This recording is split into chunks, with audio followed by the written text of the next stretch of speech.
So stay tuned to find out why she left the well-paying MNC job to join a crappy little SME, aka the Woke Salaryman. Whoa.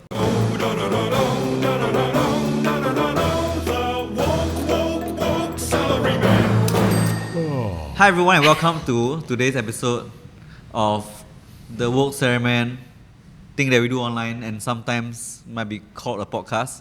The audio-visual experience. Yes, the Woke Salaryman audio-visual experience. Today we have an employee or colleague here, Viv, who was employee number 1 at our company, and I guess we're going to talk to her about like what it was like to be employee number 1, why she would join a small company like ours.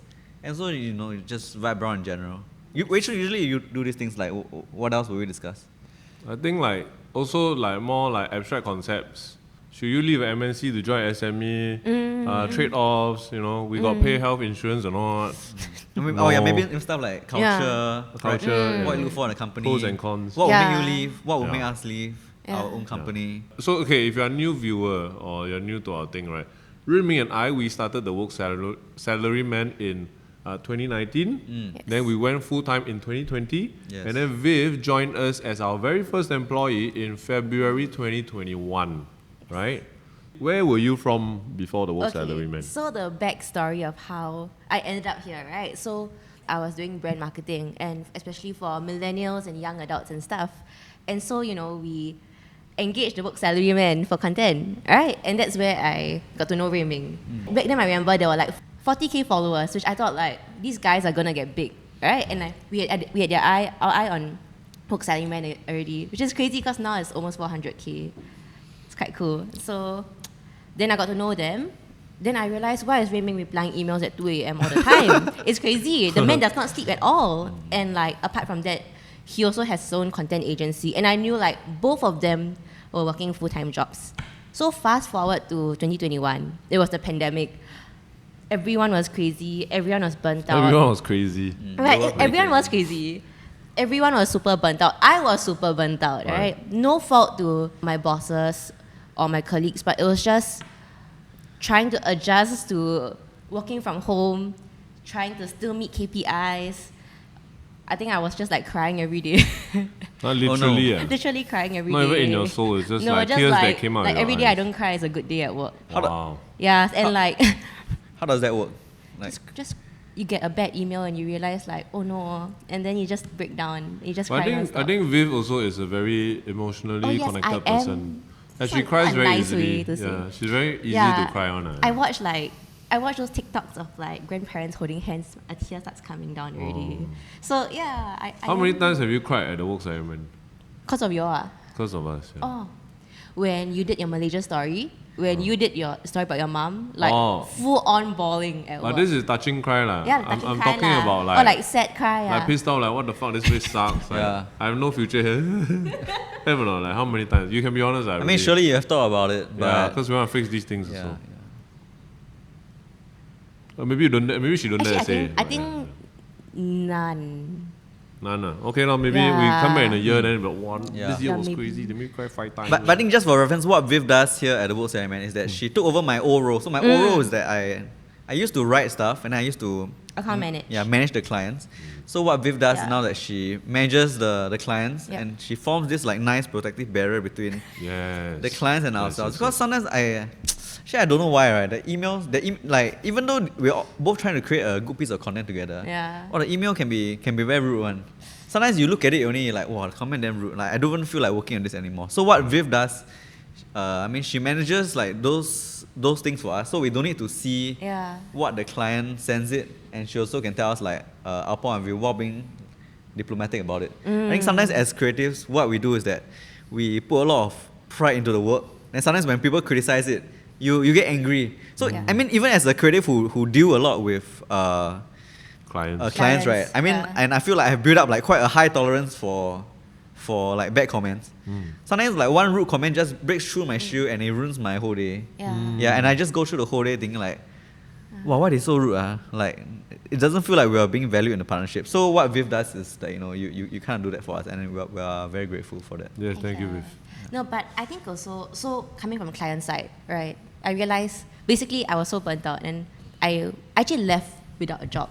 But then I also asked Wei Ming like, hey, are you guys hiring? Oh, I remember that. We were at Vivo Coffee City Bean. Coffee Bean. Yeah, I asked them whether you are hiring, and I redid your rate card for you. Yeah, because I thought like show some value I cannot just before expect we a job. hired you redid the rate card. Oh yeah, because she have a rate card. Yeah. As not like you asked her lah. Yeah. No lah, what the fuck? Right. No, just asking only what you get. Like, People got assignments when Yeah. you interview people. So I just like, these guys aren't gonna give me assignment, but you have to gauge my capability. Yeah, I think so. Yeah.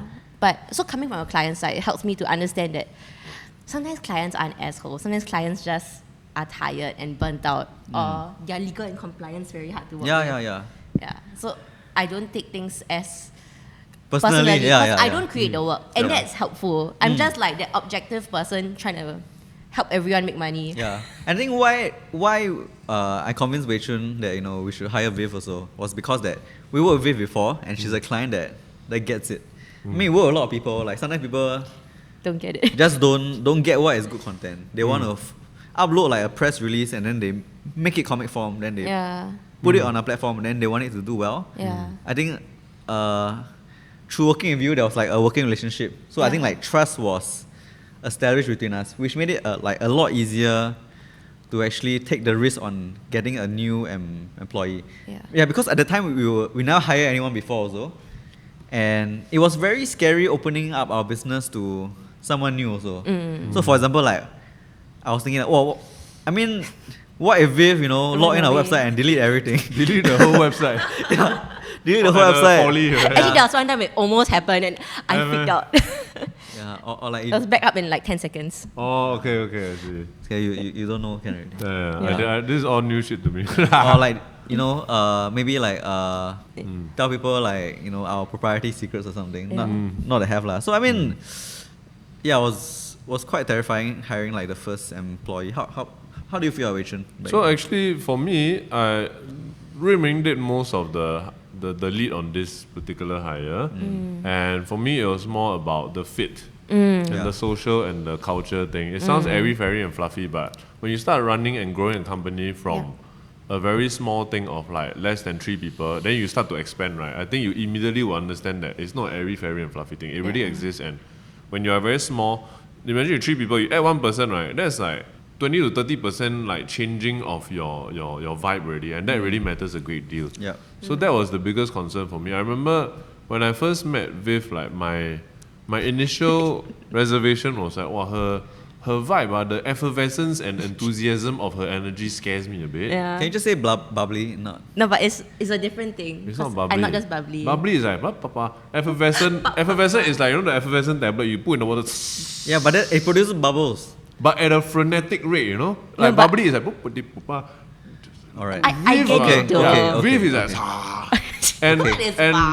and I think it's just like what got me through that was like, interview mode, we don't really know.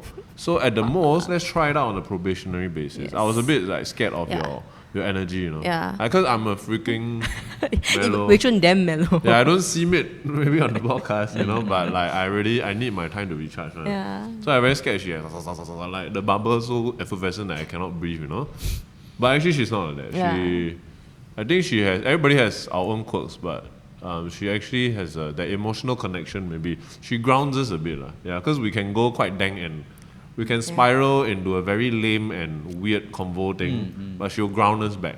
So vibe-wise, I think it's been good. And also like what Rui Ming say, the function of having a layer in between is so useful. So if you are creative, you have your own freelance business, or you have a very small outfit, all creatives, do consider, hiring for that role, or at least getting like an agent to represent you or something. It really helps a great deal, especially not just with like handling like client stuff, like just interfacing back and forth with ideas, rejecting a client, saying no, not even after signing something, just a brief come in, then you're like, don't want. Then like you don't know how to say no. Yeah, because when we say it, it's like we are personally saying like we don't like your thing. But when she said it, she so the bosses, I don't know, I would like to work on it, but so it's really good to have that function also, even though we are very worried about expanding. And I think to add on to that as well, it's also about, let's say if you are a creative looking to get someone to be that center sandwich, right? You have to give that person some level of autonomy, but also give them leverage, right? So what I tell my friends is that it's okay to be an account manager here because most agencies, the suits struggle, right? Because they get in briefs, they have to accept it, and then they have to squeeze their creators dry to come up with a piece that doesn't work. Right. But for here, I think thankfully they have enough like money in the war chest to go like For now. No, and enough. For now, yeah. And their costs are very, very, very low, right? Back then, we were Wow. at Sultan Plaza, rent was still quite okay. So we could go. 1K or Yeah. $800. 1K. Hey, actually, how do you feel when you came to work in Sultan Plaza? Yeah, so Sultan Plaza is our previous office. This is our second office. Yeah. Our first office, I'll show some shots of it. It's this very wretched place in a dying mall, I would say. It Yeah. is. Yeah, yeah. A And then poop we on were the next floor. to some kind of an incense shop, and then they'll burn incense illegally, I think. Yeah. Yeah. At the shop every 3 p.m. and then the smoke will be so like The so toilet then thick. rabak Overwhelming. one. yeah, Yeah, and the but- aircon very cold. Then the you know. rent was 1K. Rent was Yeah. 1K. Even though like the toilet is, I think it's around 100-meter walk away. Yeah. And sometimes, around 5 p.m. on Thursdays, there'll be like a trail of lao sai leading to the Oh toilet. yes, there's a guy there. Yeah, because I think there's a guy who has In the There's an guy's uncle. toilet, not the girl's toilet. Incontinence Incontinence, issues. Yeah. Yes. I hope the Sultan uncle is. Yeah, I hope it's okay. Hope it's you know, okay. situation improved. You Yeah. know. Yeah. So how did you feel like coming from a very nice office Yes, it is very nice. to our piece of shit Yes, Southern it's Plaza hiring. office? Yeah. It's very in line with what y'all do, you know, as Woke Salaryman. And at that time, you guys paid me market rate. I just thought, yeah, a crappy Try office, I can take it. Because I've worked in really nice offices, right? And if you're not happy there, it doesn't matter how nice your view is if you're crying. What? Right. Right. That's They have quite this whole profound, like, actually. yeah, this whole cry in a Mercedes nonsense. Yes. No lah, I'd rather be Cry in a happy Jaguar, yeah. in a In SPF a bus. Yeah. Right. So Southern Plaza was a bus, but you Yeah. were not crying lah. Yeah. Okay, did you and do you worry about your career prospects, joining like a smaller company? Oh, of course. So, I remember during the interview, I was asking y'all like, where do y'all see the company growing? And I think the answer is also, to be honest, also a bit fluffy because I feel like y'all are trying to figure it out. Yeah. Yeah. Even right now, I know we are doing some other stuff, exciting stuff, but You're doing a podcast? It sounds doing a illegal when you podcast. say like that, but, But it's just like- YouTube and books maybe. yeah, YouTube and maybe books, right? I'm also not sure right, where the company will go in 1-2 years, but it helps that I think working here, I was very clear, right? Like this is not a job that I was staying for 10 years, and I told y'all that right at the start. I think I have told you I want to stay here 1 year only. Then at the 1 year mark, I remember telling y'all, actually I want to stay here for 2 years. So And it's then- already bonus already. Yeah, We now it's just already- bonus already. We done made the expectations. Right. already. Actually, this might be your exit interview. Oh no! Wow, see, I knew like that. I'm very insecure. Oh my god. Later she cried tonight. First time her you. Oh. Yeah, but I see it as to be honest, a really great stepping stone. And I think you also are aware of that. That it's okay if you're here forever. It's fine. Yeah, as in, I'm just learning my skills right now. But are you concerned that there's no ladder? There's nobody above you except for it's just Riming and then the vast open sky. Okay, so not ladder, but structure is one thing I had to get used to. Because Right. coming here, there's no structure, right? Yeah. And to be honest, I'm not from agency, so I don't know what an account manager does. I've been the annoying client, never the account manager. Not having structure, it's both good and bad.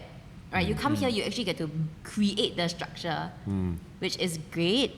And I think you guys are very flexible. You guys are not like micromanaging at all.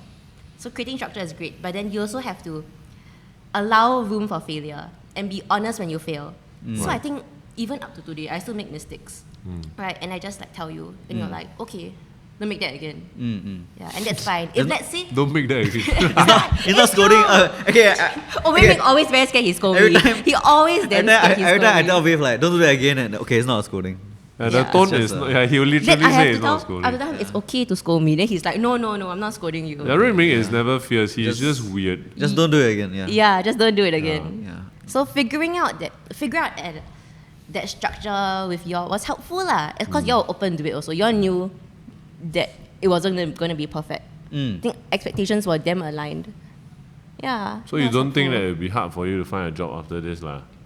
Can still parlay or use the reputation that we haven't spoiled yet to get another Don't job get lah. cancelled. Yeah. Right. Yeah, that's the main thing lah. Yeah. We just not get cancelled lah. Actually, as far as Viv's progression, I mean, I think about it often. Like, she's Yeah. account manager here. Yeah. If we do like traditional progression, then she'll be account director, which is weird because like you are the account director of 6-person company, not 6-person, 4-person company. 6 people including interns, but last time now it's like No, 4 people only. 4-person company. Yeah. Then you account director, isn't that a very inflated title? I feel like people will call you out. So I think instead of like making you account director, I've tried to create new roles for you.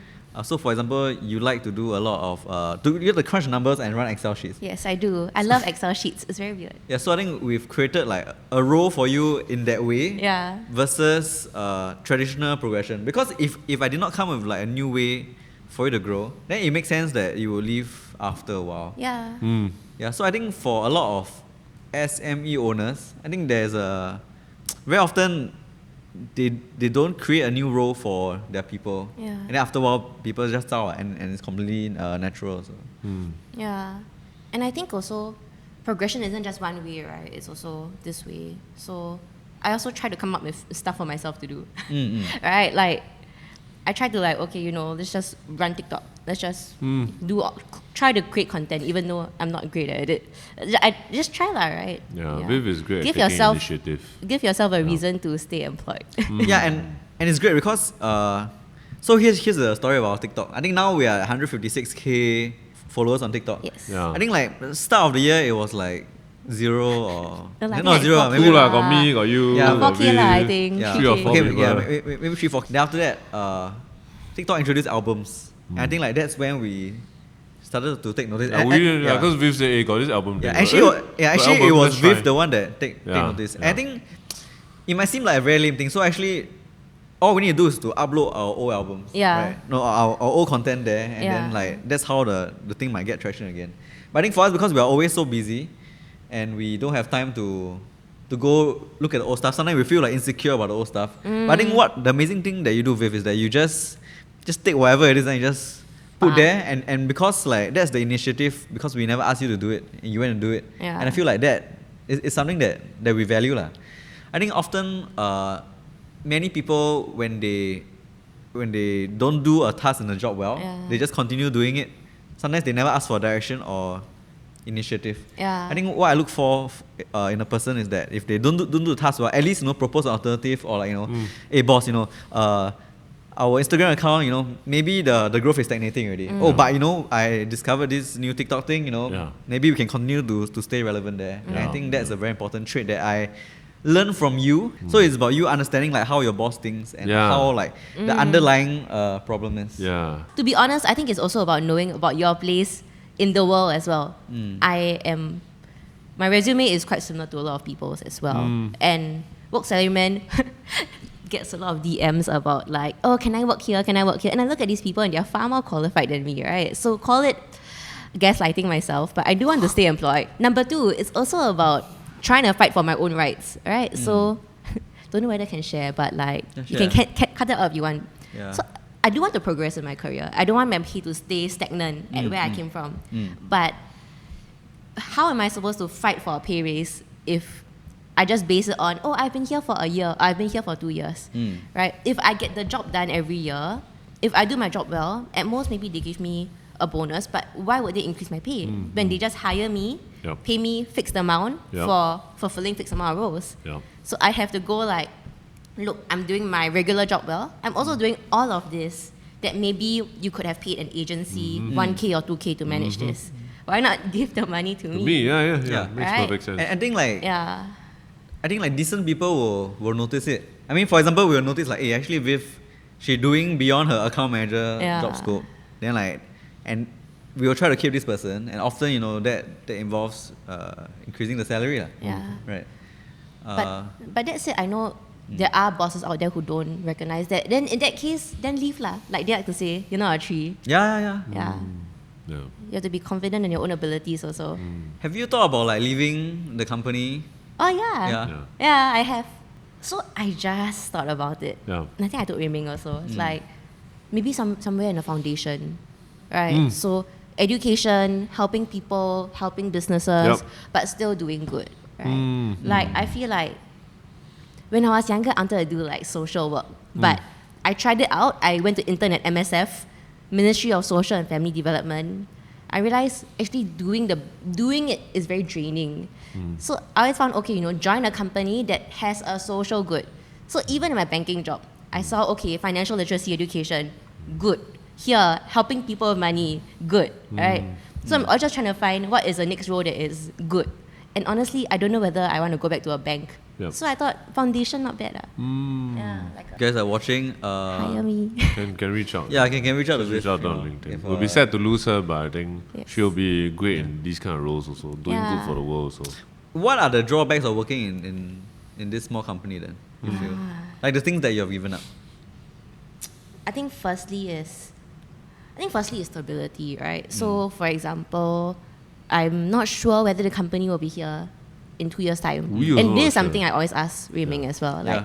how next year? How 2 years' time? Because with the social space, you never know, right? They are the hot thing now. They might not be the hot thing in 1 year's time. Well, I don't think we are the hot thing now. Okay, No. Ryan, you're Yeah. Not. surviving. We're the alright thing. Yeah, you We're are alright. surviving right now. In 1 year's time, who's to know whether Yeah. a piece you'll come out might be very contentious and you'll get cancelled. Yeah, for sure. Right? Whereas if I was to work in a bank, to be honest, It's banks gonna will be there here one, for a while, yeah. right? So I think also the structures of the bank will make sure nothing contentious comes up. yeah. Yeah, that's right. Like the And- legal compliance. Yeah. is Protect like, themselves against this kind of shit. bro, what the fuck? Get this out. Get this out. We don't have Don't that say this person. stupid shit. We got nobody that goes, bro, what the fuck? Yeah, I do not do that. Yeah. Yeah. I think secondly, it's also like benefits law, as in this. We just talking about it recently. Yeah. So these guys give me great leave. I can take MC if I'm sick without giving an MC, but there's no like medical insurance or. My husband just got a all expenses company paid trip to Bangkok, that kind of thing. Like, damn, right? We don't have that, but work-life balance. I have work-life balance. I can end off at 6 every day. Right? Happily go home, play with my cats. That's great. I think also it's tricky when you are answering when your bosses are the people that create the things. Right, So right, your right. bosses are not the business-focused people, but your bosses are the creators. That's a great point. That's something that I've always thought about, and it's very, very tricky because if, let's say, for example, if I was the boss, right, then I will say, this brief, the client is okay, it makes perfect sense. The messaging, let's just put this out. Let's just say whatever the client wants us to say, because honestly, people won't look at it that much. And I'll just force you to do it, right? We'll get this out. Maybe it won't do that well, but it's okay. Keep the company going. But because you are the creators and you are so close to the work, that sometimes I struggle with telling you all bad feedback. Yeah. Right? Because I know you all will get hurt, rightfully Yeah, so, because you guys are the creators. Yeah. So I have to package it in a way and say it very nicely. So there's a lot of like managing your feelings as well. But it's hard because I'm not your manager, you are my manager. Actually, we hire you to manage us. I know. Yeah. But Because Viv will put on a list, because we communicate via Telegram. Viv will every day update the list. Yeah, of what Then to say, do. Then I'll Ray chase Ming will your- do this today, then Yeah, Rachel yeah. will do this, then we go, oh. Yeah. Then we just do. it's hard to chase your bosses. Yeah, I can I mean, imagine. I get it Yeah. also because a client sent us feedback recently. Then the feedback was something like, oh, it's a very dull story and it's a Like, downer. walao, Then I was like, eh. well, my life story. Then I guess I'm a downer then. They are still our clients. Yeah, it's fine. Yeah, I mean, we also never review who they are. So Yeah. it's fine. And sometimes I think Things like that make me nervous. when you relay the feedback, or in you also trying to anticipate what they might say, Yeah. you might give a comment that I disagree with, and it will hurt my feeling. Of Yes, course it it will. will. It will. And I'm glad that you say that and acknowledge that, because it also makes me feel like as a creative, like, hey, at least she understands that it Yeah. might impact me. But I also always feel like it's nothing personal, really. It's not even coming from you a lot of times. Sometimes it comes from you because you might like to intercept. But I Yeah. also think it's good because you are trying to be efficient. You don't want to go 2 more rounds of feedback. Yeah. So you might intercept something, and then at least we have the thing to discuss. The thing about the feelings thing that I think is relevant probably for a lot of people in a lot of different companies, because there's always interdepartmental conflict, and it's necessary a lot of times, you know? Because you need people to disagree so you can check.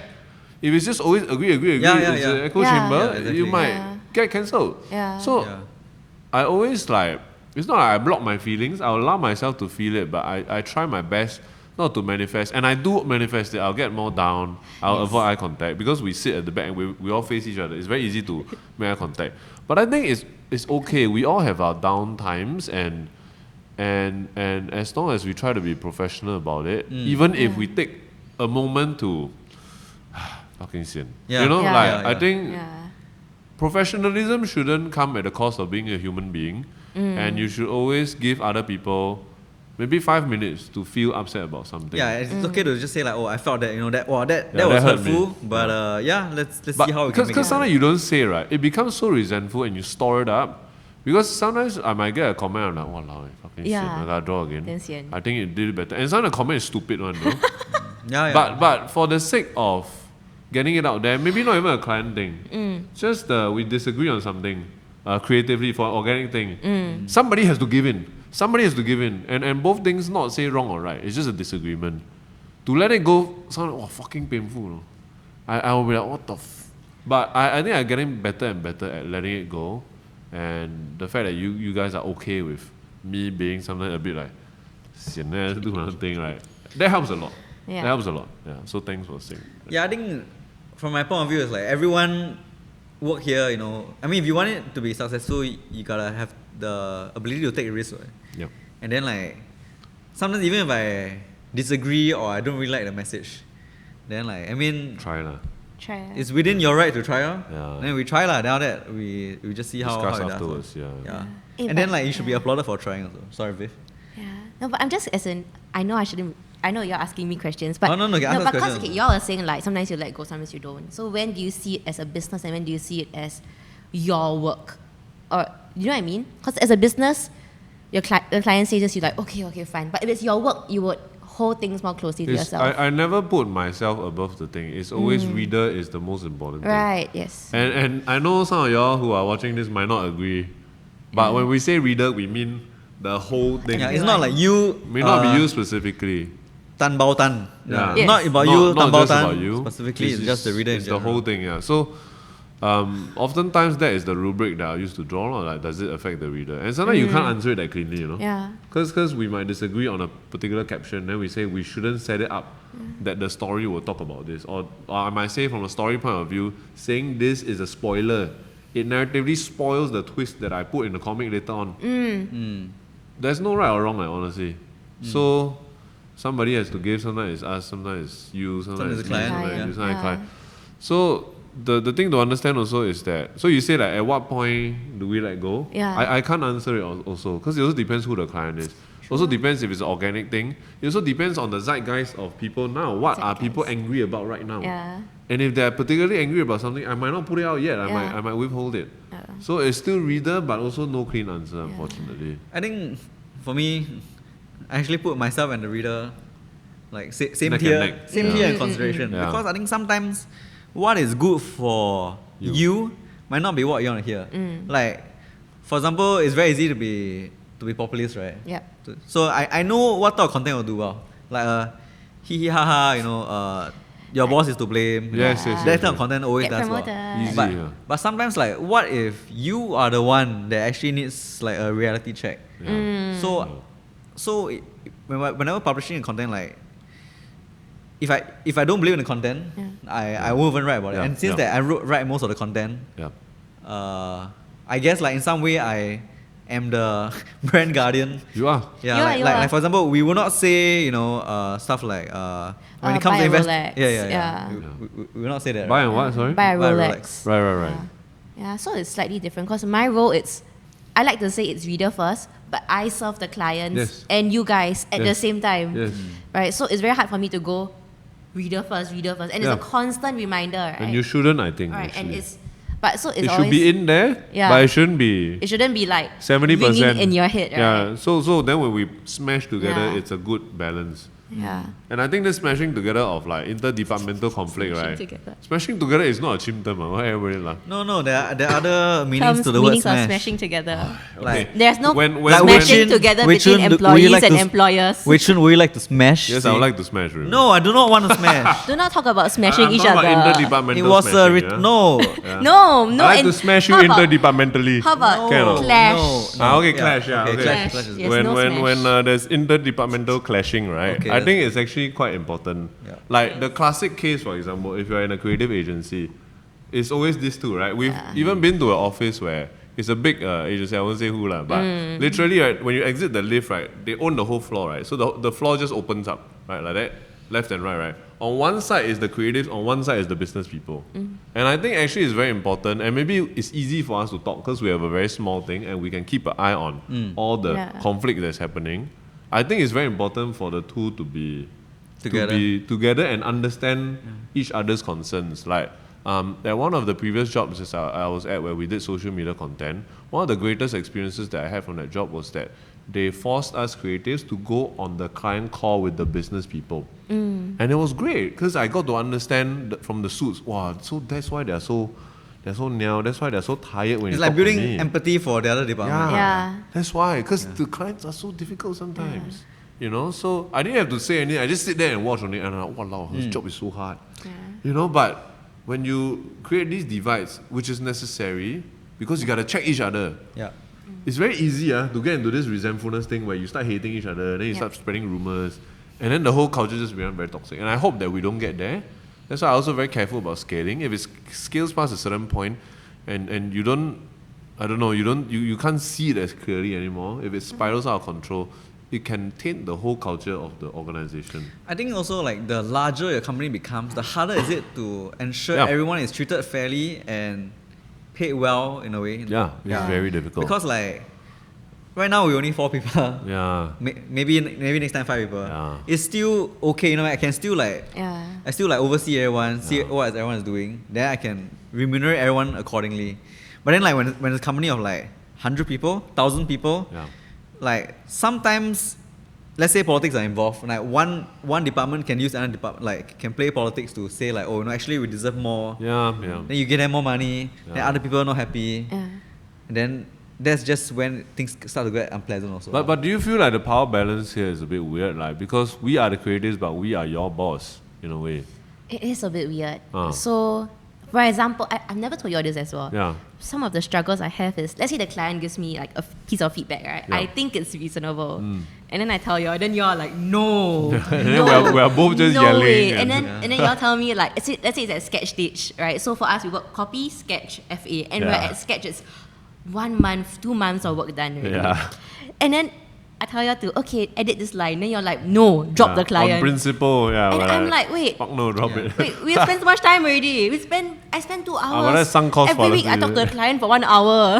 I know. With the client. I think on those occasions that has happened is because I feel like we're taken on the right. You know what I mean? I feel like the client know that we signed already, we need to publish it already. So they do as much changes as they possible. Then after that stage, right? After like, then, in principle, I just don't feel good about it. You know what I mean? And I hate being taken advantage of. You know what I mean? Yes. That's why her job very hard, because she also has to basically juggle like our emotions, and we are so close to the thing. You know, it's not like there's an additional layer of person that can tell her, well, Viv, the bosses said this, this. And there's something nice about it. There's something very immediate about it, because you also can a lot of times now predict what we're gonna say about something. But I guess one of the cons is this. You know, that it might be a bit close where you will hear our visceral reaction. And sometimes we might, if there's an additional layer, it might not even come down like that. It might be like we come down a bit, half a day elapsed, then we go, okay, give them. And give them is a bit better. What the fuck? No, that can't happen. You know, but so you hear it immediately, and I apologize if it's a bit too jarring sometimes. But you know, we'll try to get better. But I also think like you are sensitive enough and also like thoughtful enough to be able to handle when we we go, what the no, you know, then we can nudge a bit, like come back like 2 hours and say, well, have you thought about it? Like maybe actually she has a lot of tactics to deal with us. Normally I tell you, okay, let's just sleep on it for 1 day. But it's hard I think, like absorbing your feelings. Then I go home like, I'm very tired today. I'm sorry. Today I'm being very angry. Oh, right? no. But it's okay. You shouldn't take that home, I think. All jobs are like that, what? Right? All jobs have its ups and downs. Right? And I do bring stuff home emotionally sometimes also. But so it's different, right? If let's say we are answering to some shareholder, then we can go like, no, shareholder says we have to hit 70 pieces of sponsored content this year. Right? We are reaching the max already. We have to do this piece. Right. So I can push a bit harder. But for you, it's matter of principle. You are my clients as much as my clients are my clients. Yeah. Are there some things you wish you knew before expanding the team? I think for me, I always knew hiring people is like trading with leverage. Yeah. So I already knew like it would be like cost would definitely be one thing, and like having this cost would reduce our ability to say no to business that we do not want to do. But I think one thing that maybe I probably could have done better is that I think I forced Wei Chun, or like, I pressured him to hire people without considering like, you know, they might like culture lah, right? Because remember at one time, you were the roadblock, because we had a whole bunch of content piled up. Then Wei Chun was like stuck to do the content by himself, because it takes longer to write. Draw than to write. It takes longer to draw than write. Yeah. Then I was like, hey, can I hire someone? Can I hire someone? Can I hire someone? So I guess like, in a way, I pressured you to eventually get someone without considering how they might fit into the company. Yeah. I guess that's true for me also lah. Like my biggest learning point, and actually also pleasant surprise, was that I actually like thinking about culture and how different people fit together, and hiring certain people. We have had this experience with interns, so it changes the whole dynamic of the room and how the team works together. So that was the biggest takeaway, but I like that we went down that journey. So it was good that you pushed me to do it. Yeah, because I'm naturally quite scared of this kind of changey things, you know. So it's good that you pushed also lah. And because we've also since hired Wen Xing, who's been just phenomenal. Phenomenal. She's so fast. I think she's like very fast and very good. And I've stopped being like the art side is less of a roadblock nowadays. Yes. Yeah, I'll say it like that lah. No, actually, I feel like I'm becoming a roadblock. Yeah, the ideas, right? Yeah, then to get it past a certain stage. So now then we're also thinking about hiring somebody to ease that process. You know, so as a business, production wise, that's what we are constantly looking at when we think about hiring headcount. But it's like, where's the block? How do we? But then it's a risk also, right? I mean, given that Singapore might enter technical recession, we also don't know when the business might come in. So we're thinking like really carefully about expanding also. Yep. About culture, right? How important is personality? And let's say, for example, you have two candidates, right? One has a great personality you can gel with, but maybe skills, willing to learn but not there yet, versus great skill set, great portfolio, proven track record, but you can foresee there's some like, not even bad personality, but just maybe cannot vibe. Yeah. Right. So there's two tiers to this, I think. One is diva level, where this person is fucking talented, but just an asshole, you know, but really, really good. That one is a very clear-cut answer for me. No, I'm not gonna have a diva on the team. I'm a basketball fan, and I always love teams that don't have superstars. I love teams that are a team, not just relying on one or two guys to score like 50 points every game. I want a team. I don't care, right? Because I'd rather have that spirit of camaraderie than we cross-exchange and stuff. I don't want to be too personality-driven in that way. Might seem a bit ironic because we have a podcast, you know, but we really do try not to just make it about us, you know. I think from like from an investment point of view, if you have like one rock star, right, you put all your eggs in one basket, you rely too heavily, then if this asshole rock star leave to another company, then everything falls apart. Or some big nuclear event happens, not just outside. It's just internal. That person might just implode for some reason, or make a big scene, and then something bad happens irreversibly. You can't. So that's very clear cut for me. The second one is like more personality, that kind of vibe kind of thing. I honestly thought it was bullshit. Honestly, I used to think it's nonsense because I think I've been in really, really big companies where they try to have, you know, like they'll put like SMART, then S stand for this, and then M stand for this and A stand for this. That's kind of like company culture-y kind of things. And I just thought like in a big company, I don't really feel it, honestly. We're just, but I feel like small company really need to really jaga very carefully about fit. Fit is very important because like, maybe just for us also, we have one big room. There is no cut of any office or room except for toilet, you know? Right? So when we are having a convo, right, usually Remy and I, when we're talking loudly about some societal issue that he's upset about or something that I feel upset about. I don't get upset, I just make observations. Okay, when you're observantly emotional about, right? Like the whole room will hear it. And then people will jump in and out of the convo. Right? And then sometimes people, when they're working, they just put the earphone and they do that, right? But oftentimes it will become a room of people just talking about an issue. And then from that, the ideas come. Or like if we are stuck in a story about something. Oh, wait, that was it. What did you say? Then we type it up. Then that will help clear it up. So it's a very conversational workspace, and we really need to look very, very carefully at fit. Socially, that is super important, I think. I really think it's huge. Yeah, actually, I think many people underestimate the power of good vibes. Sometimes work gets damn tough, right?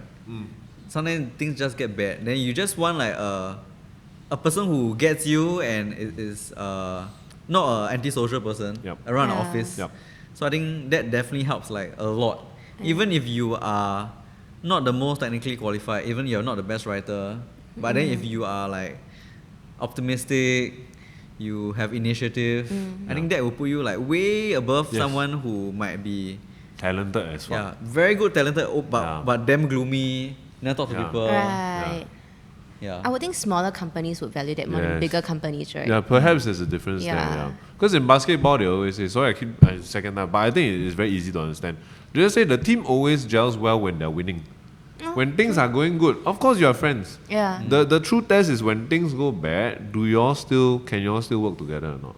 And the other point here is that you will still need to have some level of technical skills, of course. Right? Because otherwise you just keep losing all the time and the person just can't do the fucking work, but they're nice. That's also not good lah. Exactly. Right? So it's that diva versus talent versus personality thing, and I think we're somewhere leaning more towards personality for our company. I think once you reach like the base level of talent, then personality starts to matter a lot more. Yes. And I keep telling like because I teach sometimes NTU and I teach us students, I always say the game for you after the first 2 years at work, when you secure your technical position in the company, it's all soft skills now. It's all about how you make friends in the workplace, how you talk to people. So please go and build that aspect. You can't rise very high based on talent alone. And talent alone doesn't justify you being a jackass. Yeah. No, but that makes perfect sense also.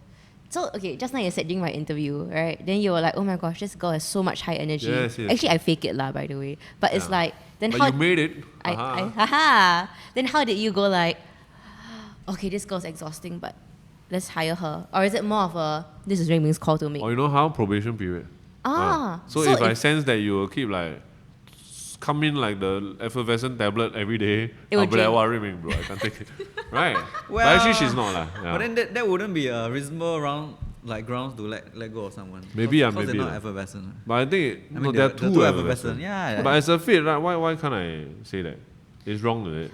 No. I think like it will be hard to let go of someone saying like, hey, you're too bubbly already. Right. I mean, I feel like fair grounds for dismissal is like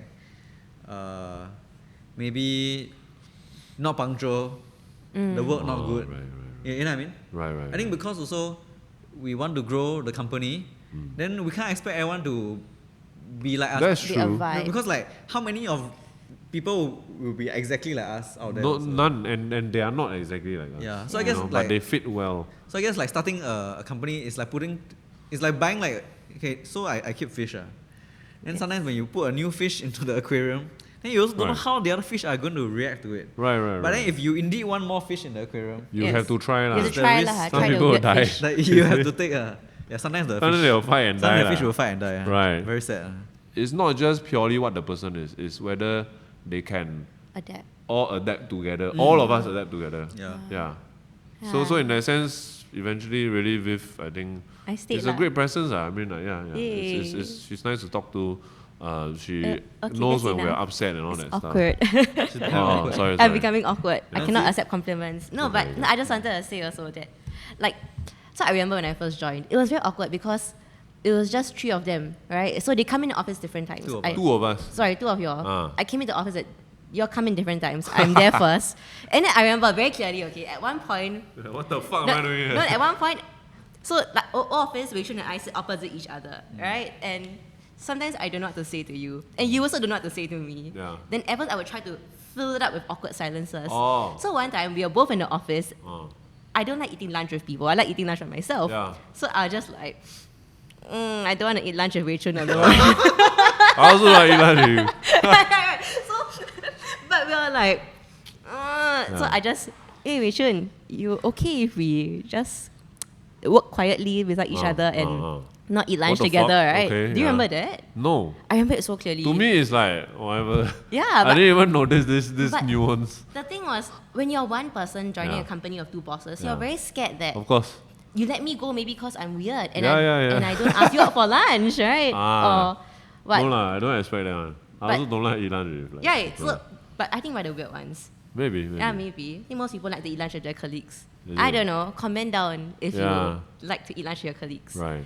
Yeah, so you were like, no lah, it's okay. Go I do your don't own even thing. notice. I have no recollection of any of this shit. I was just like, okay, she's quite good. I also not so effervescent. I like that, you know. But just do my work. Yeah, but it was figuring out that balance, and I think in a small company, it took me a lot of guts to ask you. Right. So much guts because I it see. was some of your voice very low, sometimes a bit scary. Yeah, I know. Yeah, so well, thanks for having the we bravery could to ask. converse and tweak the culture a little bit. Yeah. I think quite cool. And I think also since you guys have joined, like you and Wen Sing have joined, I feel like I really liked it for a moment also. Not, how do I say this without hurting Ruiming's feelings?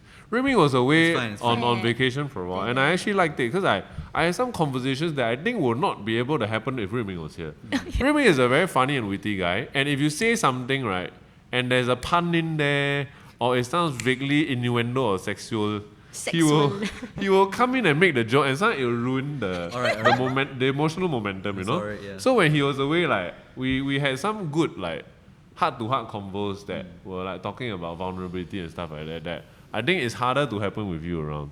Okay. And then maybe I also think I would like to think that nowadays like you also are able to access having that kind of conversation with us if you're like, vulnerable about something, then like we are more like friends where you can share openly in the office. So it also comes on the way from top down where we are also scared to be too vulnerable. You know? And I think you all have allowed us to open up, and I like that. It's good. On that note, I appreciate having a colleague because I can talk to a colleague differently versus talking to you. Okay. Like the dynamic, like you guys are chill, but you guys... It's like having a sibling. Yeah, it's like having a sibling versus parents. Oh, careful. Right? Entering family zone. Wait, you all use family words. Sorry. Oh, yeah, Use family don't words. use the F word around here. It's like elders versus That's also family. pal. Okay. Right, pal. Okay. Yeah, versus Alright. pal. It's different lah, right? I don't think I think we're friends, but I don't think we are... Okay, never mind. Yeah, Please maybe cancel need that. to have that. It's like your that bosses layer. are not your friends. Actually, can your bosses be your friends? I think can, but I think like at the workplace, it's sometimes useful to have a little layer. Lah. Yeah, I think we have that little layer also. And maybe the threshold of that layer will change because like maybe older gen like in MNCs, it's very hard to go and hang out with your boss, I imagine. But in our situation, I don't think it's that weird. I don't think... You know? I mean, imagine you're like a big four accounting firm, then you're like 27 years old. Your boss is like 40 or 50. 40 no, plus. like 50 plus. You know, then the thing you talk about also unrelated. They're talking about kids and it's like, oh, maybe I will buy this condo this weekend. Yeah, and like how can I? It's not even, I guess it's good. Yeah. What can I say? Good on you. Yeah. Okay, maybe we wrap this up with a final question. Yes, good. Do y'all miss being a two-man team? And when do y'all think y'all will downsize? So I don't miss it at all. I actually so initially right, always to me like at least what we always tell ourselves was the solace of this was that if this doesn't work out, we have to cut costs dramatically. We can still run the Woke Salaryman as a two-man team in our bedrooms. This was the backup. Different bedrooms. yes. That's why I said bedrooms. Okay. Right. So that option was always there, but it was never ideally this will be what it is. And at some point it was like a safety thing where, worst come to worst, downsize to two. Right? But I don't look forward to it. And actually, like, the plan has always been like, I think like, we talk about it, like maybe we run for 3 years, then we think about closing down, then we retire, semi-retire. I remember when it was 2019, it was like, I was telling you like, wait, after I fire, we'll probably just do this as a fun thing. Yeah, do this as a fun thing. Maybe one sponsor a month, but then we just do it for fun kind of thing, exactly. you know? But then turns out the thing grew beyond what was intended. Yeah, and I like it. I like that I have colleagues. Like I like to come in and then talk to you about Auntie Sima and all this stuff. Indian matchmaking, by the way. Indian matchmaking, yeah. So not a random auntie. Actually, this kind of everyday dynamic, kind of small talky thing, is nice to have, and I like it. Yeah. And I appreciate that my colleagues are here, that I can talk to them. Then can update about, hey, how's your sister doing? That kind of thing, you know? Or how was the thing over the weekend? There's something nice about it. It feels like I have this circadian rhythm or whatever rhythm that I'm locked in with other people and we are moving to the same beat of the drum. And if you are just by yourself, it's harder to, I'm just going to ignore. He's breathing very heavily through his nose. Circadian rhythm. Circadian rhythm. Isn't that what Like they call it? No, Isn't it it's like when you sleep. Yeah. Yeah, but Isn't okay, it the maybe. frog's rhythm or something? No. Oh. It's a sleeping rhythm, but I always feel like it can be a bit out of whack. So like if you start, if like at the first time when we were a two-man team, I was trying all this like work from anywhere and work from any time kind of lifestyle. And my circadian rhythm in this case, used properly, right, got so out of whack, you know? Like I'll go and sleep at like 4 a.m. and then I wake up at 3 p.m. You know, that was bit. Then my wife come back at this kind of timing, and I'm not on the same energy level. Yeah. But having an office that I have to come to because got other people here keeps me in that same rhythm. Maybe not circadian rhythm in that case, but the rhythm of the city or whatever, you know. Okay. And it's good to do that. We need to do that as humans, I think. Yeah. I think for me, like probably what I miss about being a two-man team is probably like there was a lot less responsibility, right? For example, if we are a two-man team right now, like we could just not do this anymore, right? Tomorrow I can go fly off to Australia and live there for a year, and just like leave it all behind. But then now we hire people. We have to think about like what is fair to them, what will make them stay if you want them to stay, and also like basically how to be a good SME boss, I guess, right? So I guess like that is the added responsibility of hiring people. But of course, like I agree with Rachel, like a lot of it has been great. You guys actually made our work process a lot better. I no longer have to like be the one like, damn, I have to ask Wei Chun to edit the stuff. Actually, that's one of my most annoying things when I was doing it alone. I have to ask Wei Chun, and Wei Chun will like, fuck lah, must they always say this thing? Then I am the one who had to do it. So it's been great with like. Yes, now I do it. It's fantastic. It's fantastic. When will we downsize? I don't know. I think the day I was taking like the bus with my dad. Then my dad said like, "Hey Ming, you know everything has a product life cycle," and he said like one day your business will be no more lah. I'm like, yeah, you know that's something like we should like talk about like damn often. I think if you look at like online publishers, they also all not last forever. I mean, BuzzFeed and Vice are like on the verge of. I think BuzzFeed died already. I think Vice just announced bankruptcy. It's approaching. So we are also very mindful. I think for us, I mean for me in particular, I think when I feel like we said our piece already and there's nothing left to say, we also don't want to outstay overstay our welcome. The welcome. You know what I mean? So I think we are like products of our time. You know, every generation has their own thing that lasts good for a while. So I think must be prepared for that lah. And I mean, when that happens, we just deal with it then. But at the current moment, I don't see how that will happen yet. I really don't, because there are a few things that can kill a company like us. I think like first one is external forces, obviously. Like a bus. Like as a bus? individuals, yes, a bus can kill us, but that's not what I'm talking about. Bus is talking about. Oh, right. You see some conversation, that was an example of how he can just like basically run over a conversation at like a bus. Literally run over. External forces. So I'm talking about external forces in terms of like other companies out competing us or pricing us out or something like that, you know, or forcing us. Another one is internal, we don't want to do it anymore. That's also something that can happen and something that is more likely than I could imagine. Because I always thought the strike will be from outside. So I keep looking outside for what's going to happen, what's going to kill us. But actually, what will come is more and more is like, do I even want to keep doing this? You know? Because this is the longest we've done any job. You know? So that is also a very real thing. For now, I don't feel it. You know? And we will update y'all when we have any inclination. This is the bad thing about working for us, I think. Every year, we will jokingly say to everyone, I haven't bankrupt yet. But we also say it to remind ourselves that nothing is forever. But I also feel sometimes it's a bit bad that we can't give you certainty. But it's okay. What I can tell you for sure is that if we were certain about it, we will tell you all as soon as possible. I always tell Wei Ming to let me know in advance when he's going to let me go. We try not to be the sort of company like at the first time of trouble, we're like, okay, fuck this, you know, we won't drop you like or we keep it secret for 2 years. Then at one dot, okay, we're liquidating tomorrow. Pack your bag and go.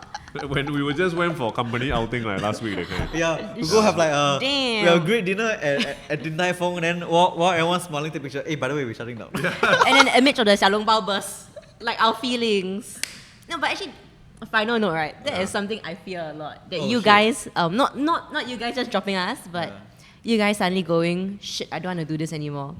Right? So sometimes like when I see like you're feeling a bit down, you're looking a bit sian, or like I see Wei Ming in Japan having too much fun, don't want to come, like it seems like he doesn't want to come back. Then I just go like, are they gonna leave? Cause it's scary, right? It's one of your stops. The way that we combat like I think we like to think about it is that we have to keep making new things that we like to do, and that's a very real thing, like I mean, it sounds.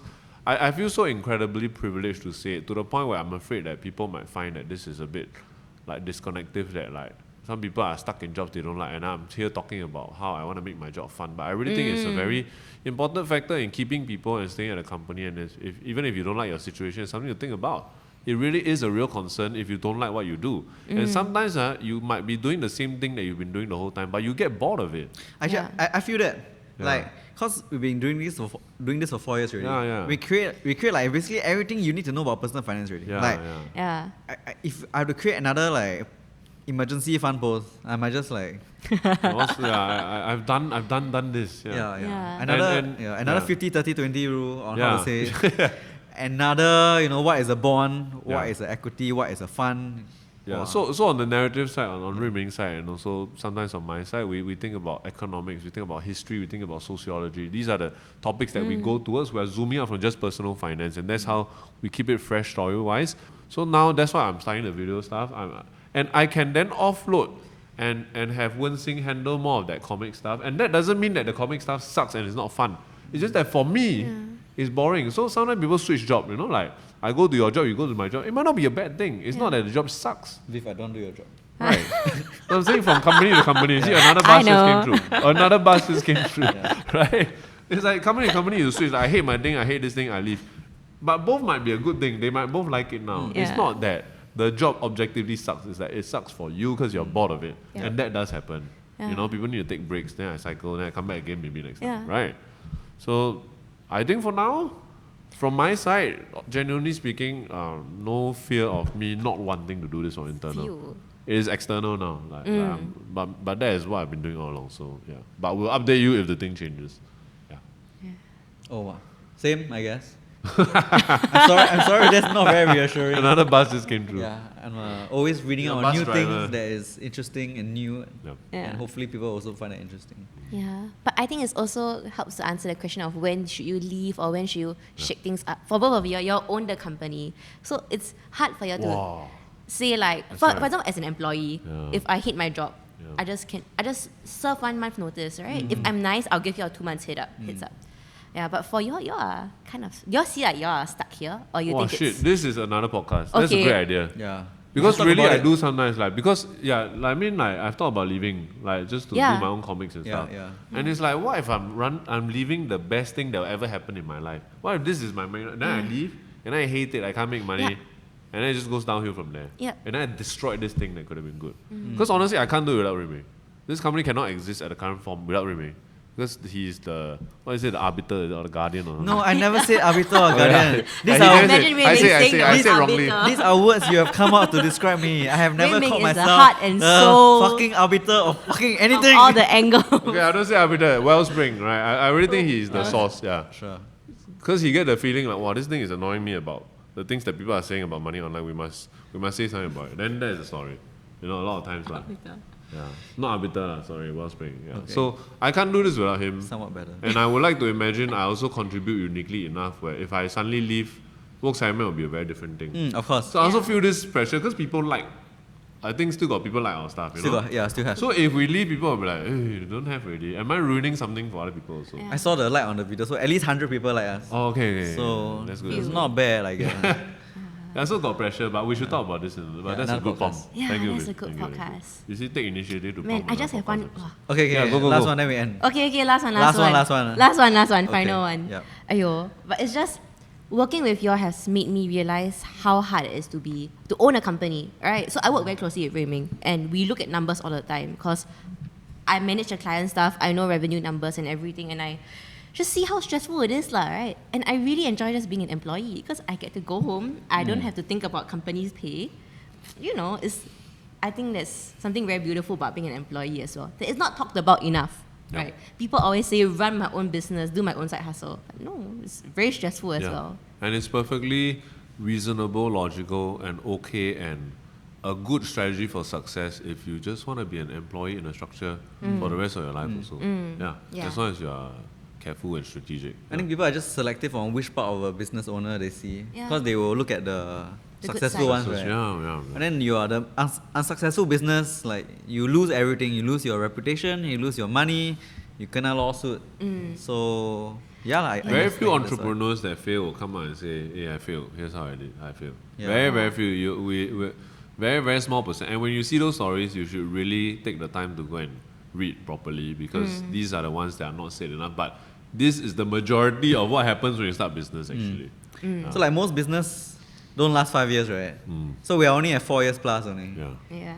We are still within the statistic likelihood to fail. Yeah. So if we tahan another 8 months, then we can say we can at least beat most businesses. Yeah. Now we just let's see what happens. Yeah. You know? Yeah. Cool. Okay. You want to do a classic ending? Yeah, so in case Rin Ming keep sway, go and say bus this, bus that, and then we go downstairs and all kena knocked down by bus, you know. This will be the last episode. Thank you very much for listening and watching this thing. Sorry it went a bit longer, but I hope it was enjoyable. If we are still alive, we'll see you guys in the next one. Thank you very much. Thank you. Thank you. Stay woke, everybody. Stay woke, salaryman.